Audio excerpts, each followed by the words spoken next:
Okay, so now we're going to continue on in the Chapter 1 workbook exercises here and move on to AP 14B.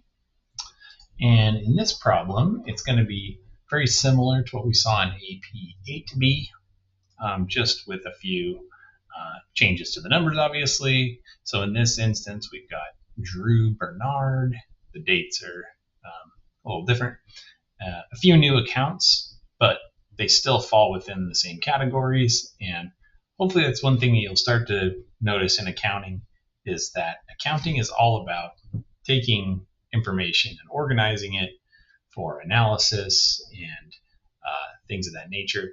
And so regardless of whether there's differences between different businesses or in this instance, different personal information, we can still categorize that information similarly as we did with the previous problem, essentially. So, okay, so as I said, I'm going to go a little quicker on this one. And now that we've talked about some of the context and things of that nature here in AP 8B, and hopefully you'll have some practice doing the Excel formulas and all those types of things. As always, if you have any questions about the Excel work, reach out to me and we can schedule a Zoom call or we can talk about it in class, so on and so forth. So don't hesitate to reach out if you have any residual questions after watching the videos.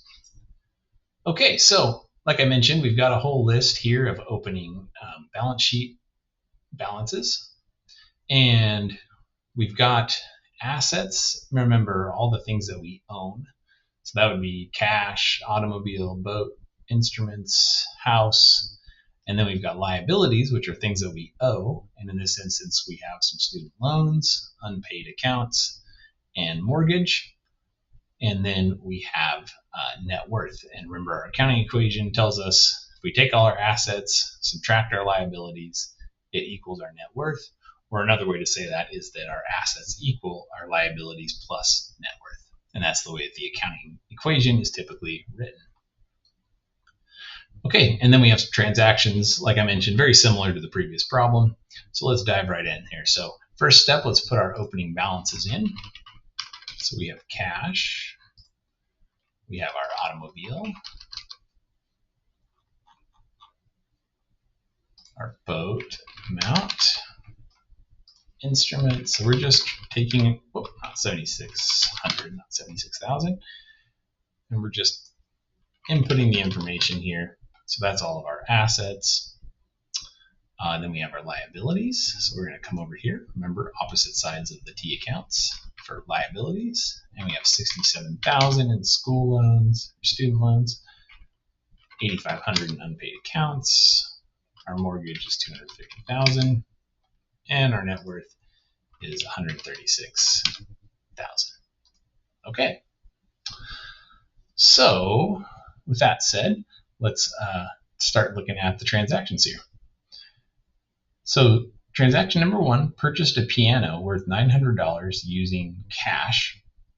So cash is going out, so that's kind of the first thing we can just take a look at and input a decrease of $900. And then we have to kind of think, okay, cash is going out, we're getting a piano. There's sort of a clue in that we already have an asset account called instruments. So you might see that and think, oh, yeah, okay, well, that's going to go in instruments. And that's good. You should use all the kind of clues that you can to guide your thinking. But also remember that, as opposed to maybe cash going out for an expense, we have a piano now. That piano is something that we own. It has ongoing value. We could sell it in the future. It's not something that cash was just used up. So in essence, another way to think about purchasing something with cash that is an asset, like a car, a house, or whatever, a piano, we're really just exchanging one asset for another, basically. And so cash asset goes down, and the instrument asset, which includes piano, will go up. So we have an increase and a decrease, all within that asset side. And remember when we were looking at I think I'll just point this out real quick. Plus net worth. When we were speaking about the accounting equation here and it needs to remain balanced, remember that while typically we need, or sometimes you'll see the balancing happening like we looked at previously with the same increases balancing on both sides of the equation. But in this instance, we have a minus in one asset account and a plus in another asset account. So our equation still balances even though there's no effect on liabilities or net worth. In this instance, we have a decrease and an increase by the same amount. So even though it's on the same, it's just on this one side of the accounting equation, it still balances because really we've just moved, or exchanged one asset for another, basically. So just wanted to highlight that. Okay, transaction 2, we put $720 worth of food expenses on a credit card. So our credit cards, our unpaid accounts account will increase. So our liability, what we owe, goes up. And we're going to record that as groceries expense there. They had food expenses. We have in the workbook, it shows it as grocery expenses, so that's fine. Purchased an $800 guitar on credit. So again, another instrument. And on credit, so we have our unpaid accounts. We're going to put that in this account. Oh, sorry, 800. I was jumping down to the next one. Okay, and then we paid, and so just to highlight that, sometimes cash doesn't always decrease right at the time of purchase. So this is where we have unpaid accounts, using a credit card or something to that effect on credit. Then we increase our liability. We have the instrument, we have the guitar, we owe them cash. It will have to be paid at some point in the future, but it's a liability for now until we actually do pay it. And then the next one says we paid off our unpaid accounts with $9,570 cash. So now it's being paid. So a decrease in cash and a decrease in those unpaid accounts. And typically just a note, when it says paid off, typically that would mean that we should have no balance left in that account.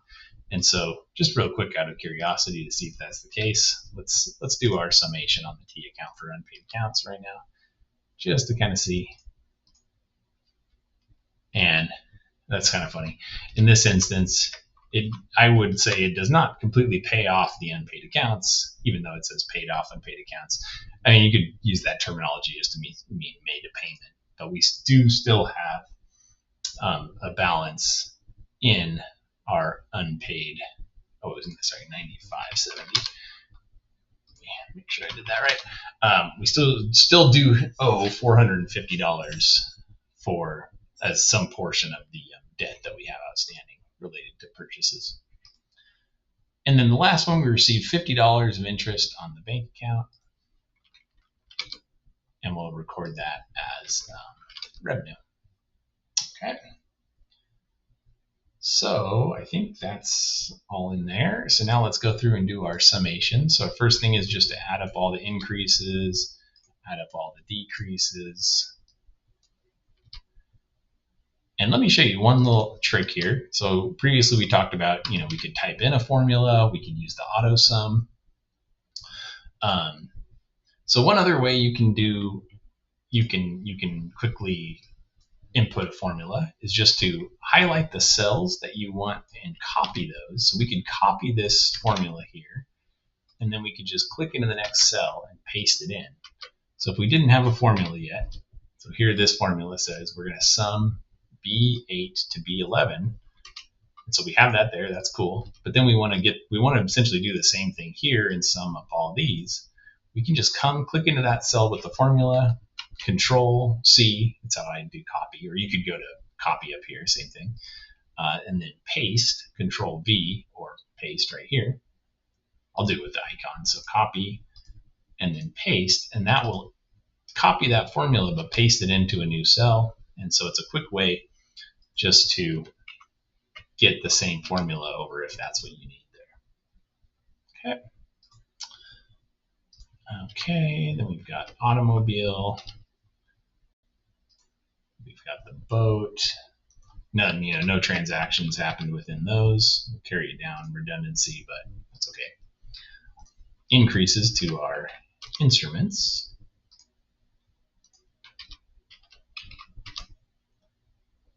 Okay.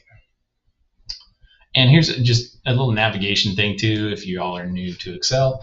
If you do, scroll off the screen, you can use your mouse scroller a lot of times to go up and down, but also remember that there's these scroll bars over here on the side that you can use to navigate. I mentioned previously there's the different spreadsheets that you can come up with. One way to create a new spreadsheet here is this, so you can get a new sheet if you need it, or if you accidentally click that and make a new sheet and you want to get rid of it, you can just right click on that tab and then delete it. Be a little bit careful with that because you can't undo when you delete a new tab. But those are some little handy tips there. And yeah, okay, let's continue on here. Student loans, our mortgage,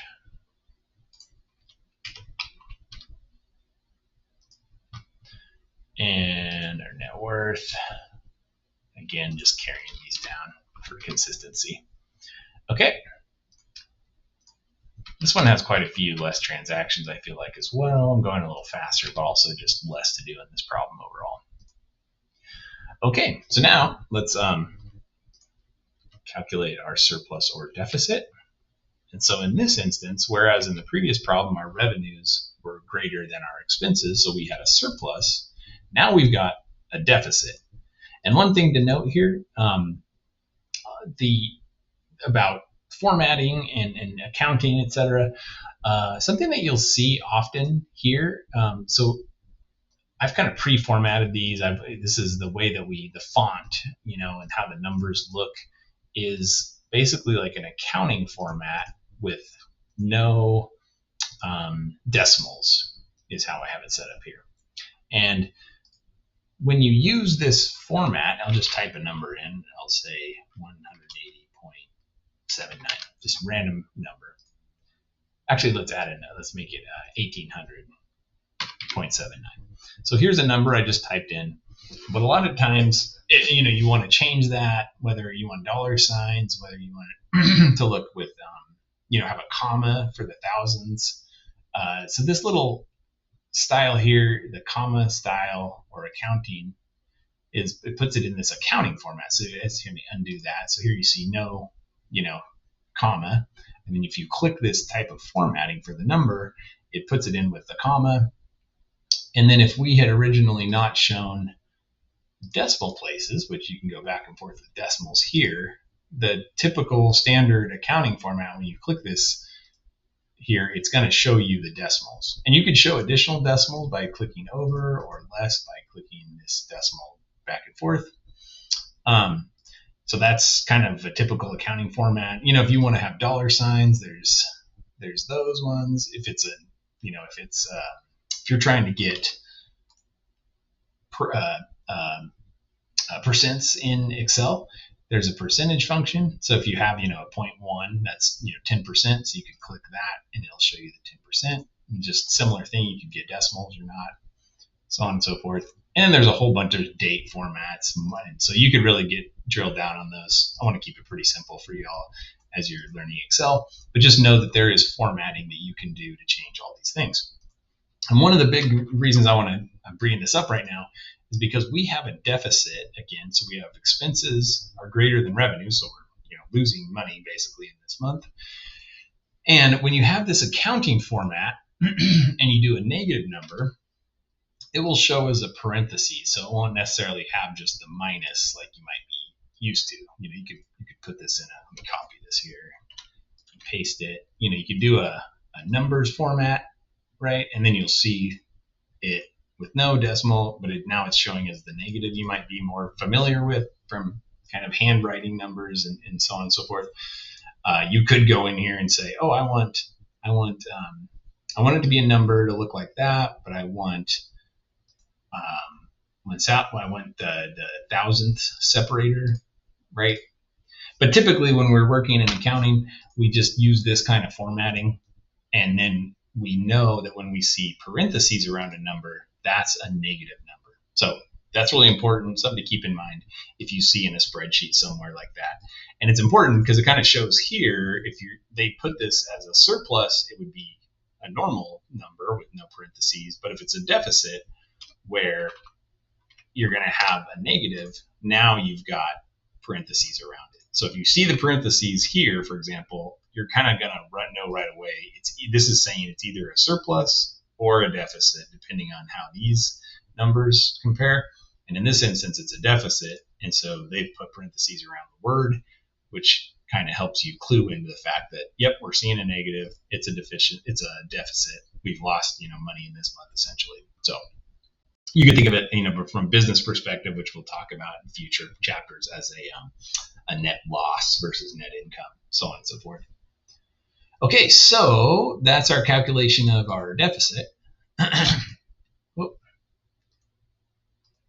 One thing I'll speak on just real quick, that you won't have to do a whole lot of this, but feel free to use it if you'd like. There is cell highlighting or filling, and so that's something that I use throughout just to highlight things. You see these are kind of orange. These are gray to indicate like this, the final summation. Here we've got an extra highlight that we don't really need anymore. So I'm going to go back through and say, take that away. I just noticed that. So you could, put that back in by highlighting or taking it out. You could highlight the numbers in the cells using this one here. So just something to keep in mind. But let's add all our assets and liabilities and see if we balance out. Okay, so I'm just going to go through now, add all of our assets together. Now I'm going to go through and add all of our liabilities and our net worth. Oh, one thing we need to be careful about. So our ending net worth minus or plus the negative for the surplus, or the deficit, I should say. And then we'll add liabilities and net worth together with the auto sum. And woohoo, you can see that we balance. So we're looking good. Looks like we balance. One thing I'll point out is real quick. Just because you balance, you could have made a mistake still. Sometimes you'll see a multiple choice question asking that. You could still balance, but you might have put the transaction in twice, for example, right? So you still might have these numbers. There is the chance that they could be wrong, but these could still balance. You know what I mean? So as an example, I'll just show you, like if we recorded this interest we received here once, that's the right transaction. Cash actually should be 1,080 at the end of the month. But if for some reason we accidentally recorded this entry twice, you can see that we still balance, but this is not the right amount of cash, and hopefully we would catch that. We'll talk about that in the class at some point by doing an analysis, what's called a bank reconciliation, to check our bank statement against our accounting records. And we might catch it there to say, whoops, we accidentally put this entry in twice. And those are the kind of things that actually can happen, and you can catch it. Again, your main skill as an accountant is to be able to identify errors and resolve them. And so just keep that in mind, that this balancing does tell us that we balance, and it means that we have, our accounting equation is still working right. We've put all our left and rights, our increases and decreases all make sense. And that's a good thing, but it does not specifically mean that there's no mistakes in our accounting records. Like in this instance, we could have double recorded something. So just some food for thought there. Okay, so that brings us to the end of this problem, and hopefully you're starting to feel a little more confident about the classification of these different accounts and how to record the transactions and how to analyze to make sure that you've put all you're still in balance, and you understand what some of the results indicate. In this instance, there's kind of an issue. Maybe we'd be thinking, okay, if this was your personal financial information, you might be thinking at this point, okay, I'm losing money. How am I going to support my lifestyle if I have no incoming, salary like we did in the last problem, or some other source of revenue, basically. So, but anyway, those are external problems outside of the specifics of completing this workbook exercise. But that's why we do this work, is so that we better understand the results of our financial situation and position, whether it's personal or for a business. All right, well, that wraps up this problem.